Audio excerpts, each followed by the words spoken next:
Student, आज हम लोग मॉडर्न इंडिया के एक अन्य बड़े ही इम्पॉर्टेंट टॉपिक को डिस्कस करने जा रहे हैं और ये है सन्यासी विद्रोह। इस सन्यासी विद्रोह से सिविल सर्विस एग्जामिनेशन में के मेंस में बड़े पैमाने पर प्रश्न पूछे जाने की स्थिति देखी गई है और बीपीएससी के लिए तो ये बड़ा ही इम्पॉर्टेंट टॉपिक है, बीपीएससी मेंस के लिए। तो आज हम लोग इस सन्यासी विद्रोह को देखेंगे। यह सन्यासी विद्रोह संभवतः अंग्रेजी ईस्ट इंडिया कंपनी की स्थापना के तुरंत बाद एक बड़ा ही सशक्त विद्रोह के रूप में देखने को मिला।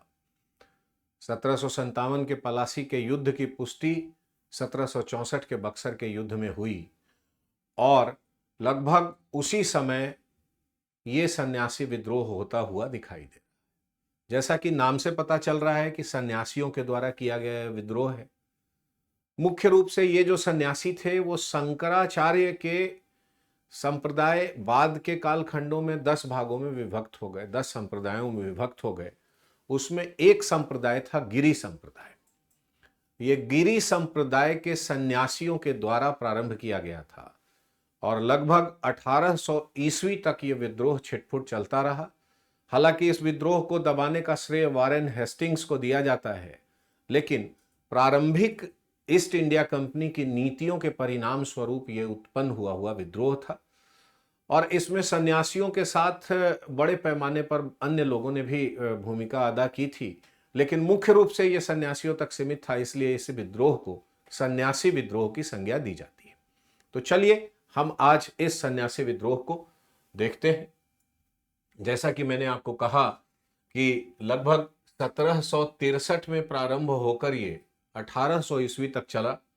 बंगाल और बिहार के क्षेत्र इसके मुख्य केंद्र थे और अंग्रेजी प्रशासन के आरंभिक दौर में ये विद्रोह देखने को मिलता है। इस विद्रोह को नई चिनगारी 1770 के बंगाल में पड़े अकालों से त्रस्त शंकराचार्य के अनुयायी गिरी संप्रदाय के सन्यासियों के द्वारा आरंभ किया गया। इस विद्रोह को आगे चलकर फकीरों के द्वारा भी समर्थन प्राप्त हुआ। यह ब्रिटिश साम्राज्य के खिलाफ धार्मिक और राष्ट्रीय उद्देश्य के लिए लड़ा गया सबसे प्रारंभिक विद्रोह के रूप में जाना जाता है। जैसा कि मैंने आपको बताया 1770 का अकाल, 1770 के अकाल के विषय में कहा जाता है कि इस अकाल से बड़े पैमाने पर बंगाल के लोग त्रस्त हुए, बंगाल की जनता त्रस्त हुई। कहा जाता है कि हुगली नदी लाशों से पट गई थी, जो लाशें तैरकर समुद्र तक जा रही थी। ऐसी स्थिति इस अकाल के परिणाम स्वरूप देखने को मिलती है। स्टूडेंट, ईस्ट इंडिया कंपनी के शासनकाल, अंग्रेजी शासन सत्ता के प्रारंभ में से ही अकालों की बारंबारता देखने को मिलती है और ये अकाल प्राकृतिक तो थे ही, लेकिन इसके पीछे की विभीषिका मानव निर्मित थी और वो थी अंग्रेजी शासन सत्ता और उसका प्रतिरूप। अंग्रेजों ने कराधान की ऐसी व्यवस्था कायम की जिससे किसानों के पास एक सीजन के अकाल को झेलने की भी क्षमता नहीं और इसी के परिणाम स्वरूप जब भी अकाल पड़ा तो बड़ी संख्या में लोग काल कवलित हुए, बड़ी संख्या में लोग प्रभावित हुए। इसका अर्थ यह है कि इसके पहले जो भी व्यवस्था, भारतीय व्यवस्था थी, मध्यकालीन व्यवस्था थी, जो भी व्यवस्था थी, उसमें भी अकाल आते थे, लेकिन अकाल के समय जो भी सरकारें यहां काम कर रही थी, चाहे वो राजशाही थी, मध्यकालीन सरकारें जो भी वो जिनके भी राजवंश में ये अकाल आ रहा था, जिनके भी शासन में ये अकाल आ रहा था, वो लोग किसानों के प्रति सहानुभूतिपूर्ण रवैया रखते थे और इसके परिणाम स्वरूप उन अकालों को झेलने की क्षमता इनमें होती थी।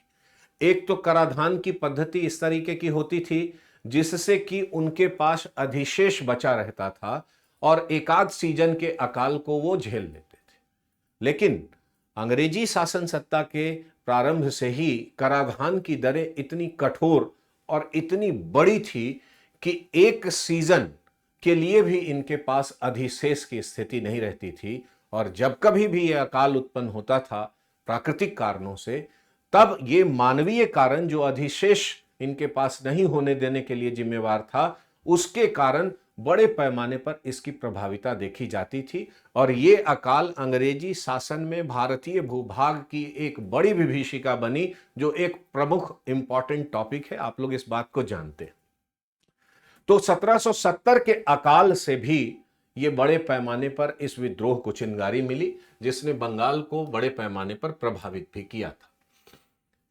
प्रमुख कारणों की बात करें, तत्कालिक कारणों की बात करें, तो कोई भी विद्रोह बहुत सारी परिस्थितियों से उत्पन्न होता है, बहुत सारी परिस्थितियां इससे मिली जुली होती है और अंततः एक छोटी छोटी चिंगारी समूह बनकर बड़ी विभीषिका के रूप में उत्पन्न होती है, बड़ी अग्नि के रूप में उत्पन्न होती है और उसी प्रकार से यह विद्रोह भी हमें फैलता दिखाई देता है।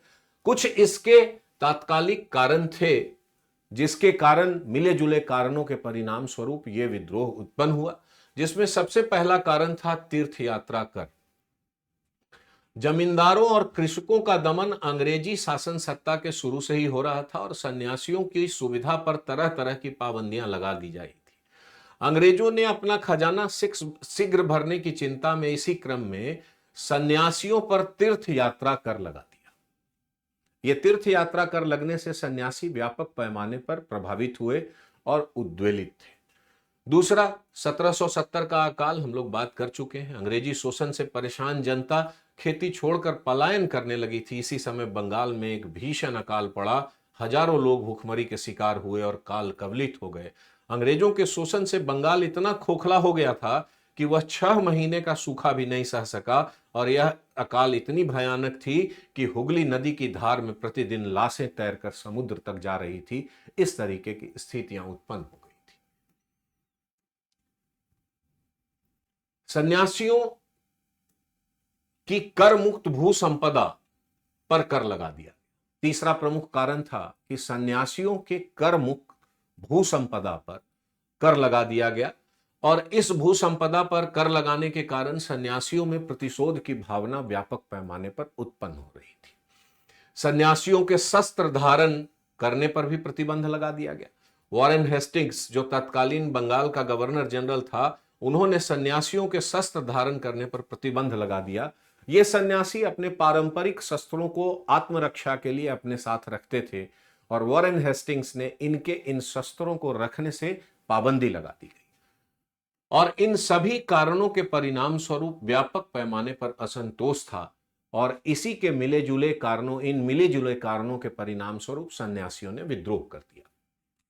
सन्यासी विद्रोह को अगर जो देखें तो इसका पहला उदाहरण बिहार के सारण जिले में हमें देखने को मिलता है। 1767 ईस्वी में एक घटना घटित हुई जब सारण जिले में 5000 विद्रोहियों की एक संगठित फौज ने कंपनी के 2 सैनिक टुकड़ियों से भयंकर युद्ध किया, जिसमें अंग्रेजी सेना को इन्होंने परास्त कर दिया। इसके बाद 70-71 में पूर्णिया में भी इसी प्रकार के हमले हुए, जिसमें 500 विद्रोही पकड़े गए। 1776 ईस्वी में सन्यासी विद्रोह का एक प्रमुख केंद्र पटना के अंचलों के आसपास रहा, जहां विद्रोहियों ने पटना स्थित ईस्ट इंडिया कंपनी की कोठियों पर हमला किया, कंपनी के समर्थक जमींदारों को लूटा। इन्होंने कंपनी सरकार का कर वसूलने में व्यापक पैमाने पर मुश्किलें उत्पन्न कर दी और बड़ी चुनौती थी। इस तरीके की घटनाएं लगातार हो रही थी। गवर्नर जनरल वॉरेन हेस्टिंग ने 1773 ईस्वी में घोषणा की कि जिस जिस गांव के किसान विद्रोहियों के बारे में शासन को खबर देने से इनकार करेंगे, उन्हें गुलामों की तरह बेच दिया जाएगा। सन्यासियों की गतिविधियों की सूचना देने के लिए बड़े पैमाने पर इनाम आदि घोषित किए गए और इस तरीके की स्थिति से अंग्रेजी शासन ने इस विद्रोह पर व्यापक पैमाने पर इस विद्रोह को दबाने में कार्रवाई करना प्रारंभ कर दिया था। सन्यासी विद्रोह छिटपुट तरीके से आगे बढ़ता रहा और लगभग 1800 ईस्वी तक यह चलता रहा। ये अपने तात्कालिक उद्देश्यों में व्यापक पैमाने पर सफल नहीं हो सका, लेकिन इस विद्रोह के परिणाम बड़े ही दूरगामी हमें देखने को मिलते हैं। किसी भी विद्रोह के कुछ उद्देश्य होते हैं, कोई भी कार्य का कुछ कारण होता है और उस हिसाब से सन्यासी विद्रोह के भी कुछ उद्देश्य थे जो सन्यासियों ने अपने लिए निश्चित किया था। इसमें सबसे बड़ी बात थी ब्रिटिश शासन के खिलाफ प्रतिरोध। यह प्रतिरोध क्यों? यह प्रतिरोध इसलिए क्योंकि ब्रिटिश शासन ने सन्यासियों के खिलाफ बड़े व्यापक पैमाने पर कार्रवाई की थी। उन पर तीर्थ यात्रा कर लगाया, उनकी कर मुक्त भूमि पर टैक्स लगा दिया गया, उनके शस्त्र रखने पर पाबंदी लगा दी गई, जिससे सन्यासी अपने आप को कहीं ना कहीं व्यापक पैमाने पर अंग्रेजी शोषण से ग्रसित मान रहे थे। और था भी यही स्थिति। ये लोग पारंपरिक तरीके से अपना धर्म यापन और जीवन जी रहे थे, जिसमें व्यापक पैमाने पर अंग्रेजी हस्तक्षेप हो रहा था, और इस हस्तक्षेप से ये अकुला रहे थे, और इसी के परिणाम स्वरूप इन्होंने विद्रोह किया। और विद्रोह का पहला उद्देश्य था ब्रिटिश शासन के खिलाफ प्रतिरोध करना, जिस ब्रिटिश शासन ने भारतीय किसान और आम जनता पर अत्यधिक टैक्स लगाए थे और सन्यासियों पर भी व्यापक पैमाने पर कार्रवाई की थी। दूसरा उद्देश्य था धार्मिक स्वतंत्रता और आत्मनिर्भरता हासिल करना। सन्यासी साधु धर्म के अनुयायी थे, उनकी धार्मिक स्वतंत्रता थी, आत्मनिर्भरता थी, और वो पूरी तरह भारतीय संस्कृति और परंपराओं की रक्षा करना चाहते थे, जो अंग्रेजों के साम्राज्यवादी प्रसार में व्यापक पैमाने पर इन्हें खतरे में दिखाई दे रही थी। तो इस तरीके से ये धार्मिक स्वतंत्रता और आत्मनिर्भरता हासिल करना चाहते थे। दूसरा, सामाजिक और आर्थिक शोषण का ये विरोध कर रहे थे। अपने खिलाफ हुए सामाजिक और आर्थिक शोषण का भी ये विरोध कर रहे थे, और अंग्रेजी साम्राज्य सत्ता के प्रयोग करते हुए बाकी किसी भी प्रकार के शोषण का भी ये विरोध करने की स्थिति में थे। और ग्रामीण जनता के शोषण के खिलाफ, किसानों और गरीबों की मदद करने के लिए भी इन्होंने व्यापक पैमाने पर प्रयास किया। यह विद्रोह सशस्त्र संघर्ष था। सन्यासी विद्रोह ने अंग्रेजी सेना और जमींदारों के खिलाफ सशस्त्र संघर्ष किया। इनका उद्देश्य न केवल आर्थिक और सामाजिक असमानताओं को कम करना था, बल्कि ब्रिटिश साम्राज्य के खिलाफ एक सशस्त्र प्रतिरोध की भावना उत्पन्न करना भी था, जिसमें ये काफी हद तक सफल भी हुए। बाद के कालखंड में बंगाल में इस तरीके की एक्टिविटी देखने को हमें मिलती भी है। सन्यासी विद्रोह की तात्कालिक रूप से सन्यासी विद्रोह असफल रहा। ये ब्रिटिश शासन सत्ता के समक्ष कुछ समय के लिए एक प्रमुख चुनौती के रूप में उभरे, और ब्रिटिश शासन सत्ता जो बड़े ही व्यापक पैमाने पर काफी सशक्त हो चुकी थी, उसने इसको तात्कालिक स्तर पर दबा दिया, इस विद्रोह को दबा दिया गया। लेकिन इस विद्रोह की असफलता के भी कुछ कारण हमें देखने को मिलते हैं। सामान्य रूप से इस समय जितने भी विद्रोह हुए, उस विद्रोह में कुछ कॉमन चीजें हमें दिखाई देती है। पहली कॉमन चीज है कि कमोबेश तात्कालिक सामाजिक, धार्मिक और आर्थिक अंग्रेजी नीतियों के, खास करके भारतीय जनमानस जो भी सेक्शन विद्रोह कर रहा था, उसके खिलाफ किए गए सामाजिक, धार्मिक और आर्थिक कार्रवाई के परिणाम स्वरूप ये विद्रोह उत्पन्न हुए। मुख्य रूप से तात्कालिक कारण हर विद्रोह में कुछ कुछ अन्य हो सकते हैं, लेकिन ये सामाजिक, धार्मिक, आर्थिक और उनके परंपरागत क्षेत्रों में हस्तक्षेप, ये प्रमुख कारण सब जगहों पर देखने को मिले। उसी प्रकार से असफलता के भी कुछ प्रमुख कारण कॉमन दिखाई देते हैं। जैसे सबसे बड़ी कॉमन चीज जो थी वो ये थी कि ब्रिटिश साम्राज्य की मजबूत सैन्य शक्ति। ये जितने विद्रोह हुए वो राष्ट्रव्यापी नहीं हुए, एक सेगमेंट में हुआ, एक समूह ने किया, और इस समूह की सैन्य शक्ति के समक्ष ब्रिटिश सैन्य शक्ति बहुत ज्यादा अच्छी और आधुनिक थी। बड़ी तो थी ही, आधुनिक भी थी। ये विद्रोही हमेशा परंपरागत शस्त्रों से लैस होकर लड़ रहे थे। इनके पास थी तो अपने आप को मुक्त करने की एक विशद जिजीविषा, और उसी जिजीविषा के कारण ये लड़ रहे थे।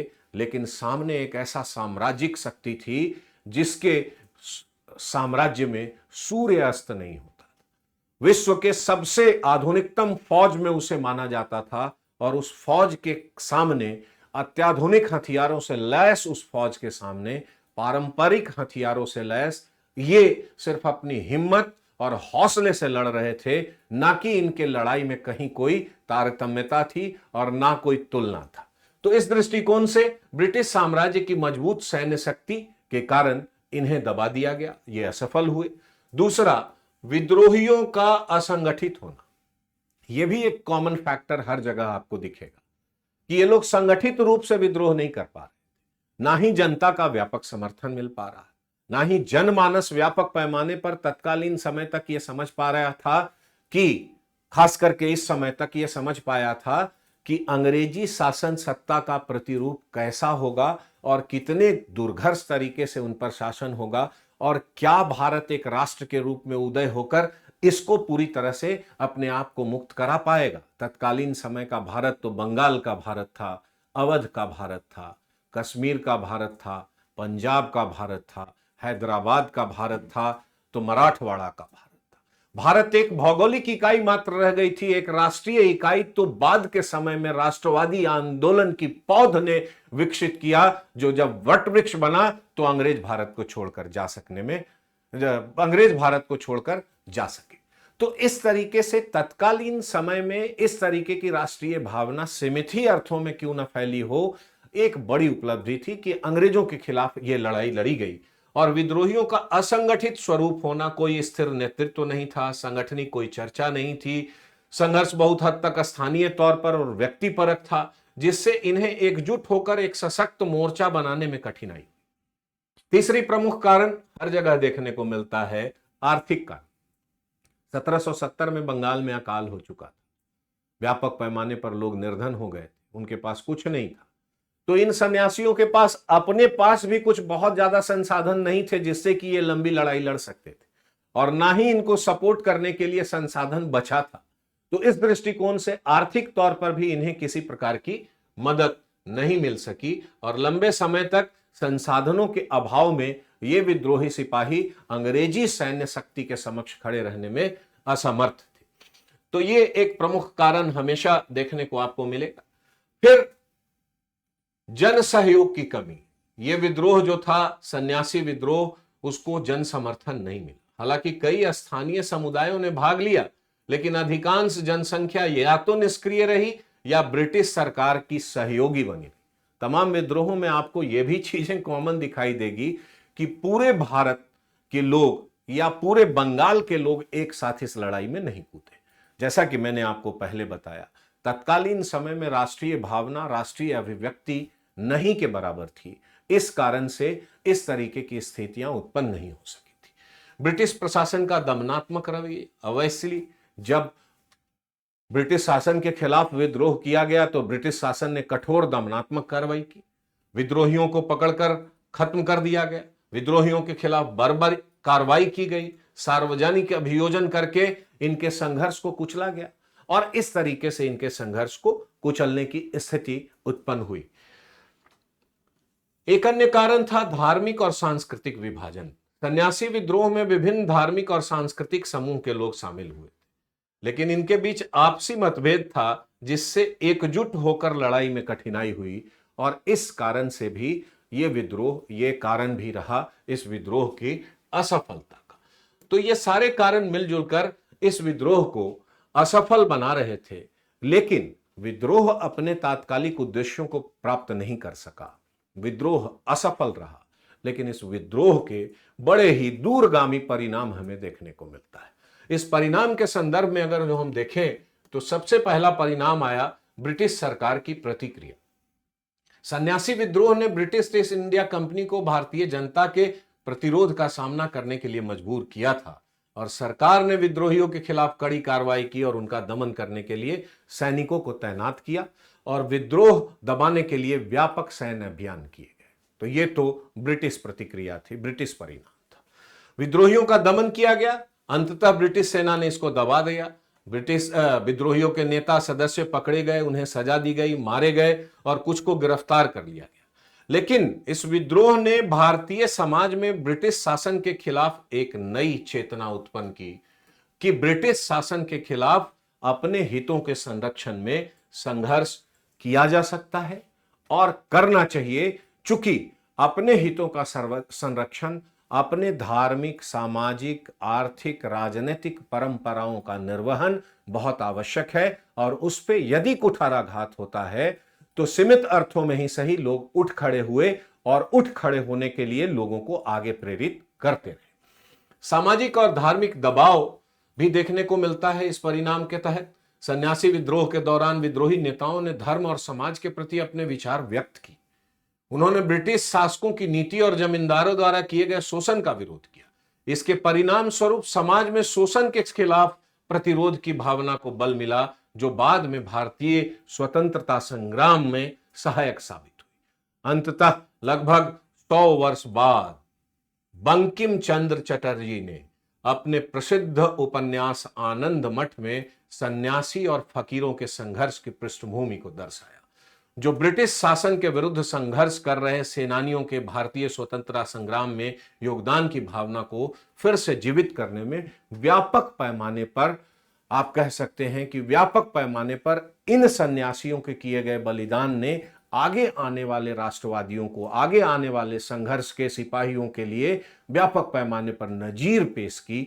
और इस विद्रोह के परिणाम इस मामले में बहुत व्यापक हैं कि प्रारंभिक स्तर पर जब ईस्ट इंडिया कंपनी की शुरुआत हो रही थी और उस शुरुआत में ही बड़े पैमाने पर ईस्ट इंडिया कंपनी ने जो अपने कंपनी के हितों के संदर्भ में कानून बनाए और भारतीय जनता के हितों के खिलाफ ये जो कानून बने, इनके खिलाफ संगठित होकर सीमित अर्थों में ही सही इन सन्यासियों ने विद्रोह किया, बड़े पैमाने पर विद्रोह किया, ब्रिटिश शासन सत्ता को हिलाकर रख दिया और अंततः राष्ट्रवादी आंदोलन और तमाम बाकी के विद्रोहों के लिए एक नजीर साबित किया कि अपने अधिकारों की रक्षा के लिए उठ खड़ा होना होता है और अपने अधिकारों के लिए सीमित अर्थों में ही सही लड़ना बहुत आवश्यक होता है। और बाहरी शासन के खिलाफ लड़ना, विदेशी शासन के खिलाफ लड़ना और उनके प्रतिरूप के खिलाफ लड़ना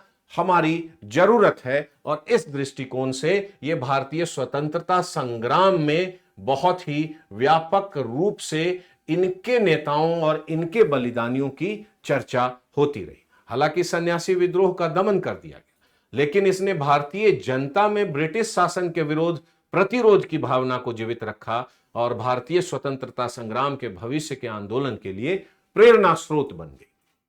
तो इस दृष्टिकोण से आप देखिए, ब्रिटिश शासन सत्ता की शुरुआत के साथ विद्रोहों की भी शुरुआत होती दिखाई दे रही और ये विद्रोह समय समय पर अपने अपने कारणों से होते चले गए, लेकिन कारण सब में वही अंतर्निहित था, आर्थिक, सामाजिक, धार्मिक और राजनीतिक हस्तक्षेप जो ब्रिटिश शोषणकारी नीतियों के कारण तत्कालीन भारतीय समाज झेल रहा था।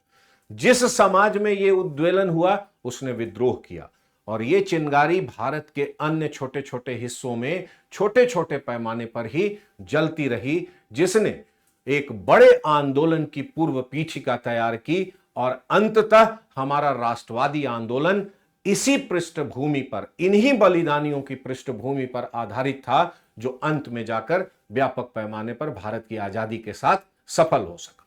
तो इन विद्रोहों को हमें इस दृष्टिकोण से लेना चाहिए कि ये विद्रोह उस राष्ट्रीय आंदोलन की क्रमबद्ध सातत्यता थी जो छोटे छोटे स्तर पर ही सही अंग्रेजी शासन सत्ता और उसके प्रतिरूप को चुनौती दे रही थी, अंग्रेजी शोषकपूर्ण नीतियों के खिलाफ व्यापक पैमाने पर उठ खड़ी हो रही थी और व्यापक पैमाने पर जनता को, समाज को जागरूक कर रही थी कि अंग्रेजी सत्ता के खिलाफ हमें अंततः लड़ना ही होगा। भले ही ये छोटे छोटे स्तर पर अलग अलग क्षेत्रों में अलग अलग समयों पर हुआ, लेकिन इसकी क्रमबद्धता अंततः राष्ट्रवादी आंदोलन के लिए पूर्व पीठिका बनी और यही उद्वेलन धीरे धीरे करके जब भारत के संपूर्णता के साथ राष्ट्रवादी आंदोलन उभर कर भारत में आया, तब जाकर भारत को अंग्रेजों से मुक्त कराना संभव हो सका। तो इस दृष्टिकोण से इसकी महत्ता बड़ी ही व्यापक देखने को मिलती है। अब इस सन्यासी विद्रोह से संदर्भित हमें कुछ प्रश्नों को देखने की आवश्यकता है जो विगत वर्षों में पूछे गए। प्रश्न देखें, 18वीं शताब्दी के उत्तरार्ध में हुए सन्यासी विद्रोह के मुख्य कारण क्या थे? बंगाल में ब्रिटिश शासन पर इसका क्या प्रभाव पड़ा? आप जानते हैं, संत सन्यासी विद्रोह को भारतीय स्वतंत्रता संग्राम के आरंभिक प्रतिरूप के रूप में क्यों देखा जाता? अभी हमने डिस्कस किया कि क्यों देखा जाता है, किस तरीके से इन लोगों ने यह सारी पृष्ठभूमि तैयार की। सन्यासी विद्रोह को सामाजिक और धार्मिक आंदोलन के संदर्भ में किस प्रकार से देखा जा सकता है, इसको व्याख्यायित करने की बात कही गई। बंगाल में हुए सन्यासी और फकीर विद्रोह के आर्थिक, सामाजिक और धार्मिक पहलुओं का विश्लेषण करें, इस तरीके के प्रश्न पूछे गए। सन्यासी विद्रोह और इसके दौरान ब्रिटिश सरकार द्वारा उठाए गए कदमों पर चर्चा करें।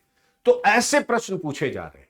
हमने जो डिस्कशन किया उसमें आपने देखा कि सन्यासी विद्रोह कब प्रारंभ हुआ, किस क्षेत्र में प्रारंभ हुआ, सन्यासी विद्रोह के प्रारंभ होने के कारण क्या थे, उद्देश्य क्या थे, विद्रोह किस तरीके से फैला और किस तरीके से अंग्रेजों ने उसको दबा दिया। इसके बाद सन्यासी विद्रोह के असफल होने के कारण क्या थे और इसके व्यापक दूरगामी परिणाम क्या थे। तो परिणाम के संदर्भ में बाकी सारी चीजें तो परिणाम के रूप में आप देख ही रहे हैं। भारत के किसी भी विद्रोह ने, चाहे वो किसी सेगमेंट में छोटे छोटे स्तर पर ही क्यों ना हुआ, उस विद्रोह ने उस चिनगारी को लगातार सतत रूप से जलाए रखने में व्यापक पैमाने पर मदद की, जो चिनगारी धीरे धीरे करके व्यापकता के साथ फैलती जा रही थी। भले ही हमें लगभग 200 वर्षों का समय लगा, लेकिन इन चिनगारियों ने ही जाकर व्यापक ज्वाला उत्पन्न किया, जिसके परिणाम स्वरूप भारत अंग्रेजों की गुलामी और दास्ता से मुक्त हो सका।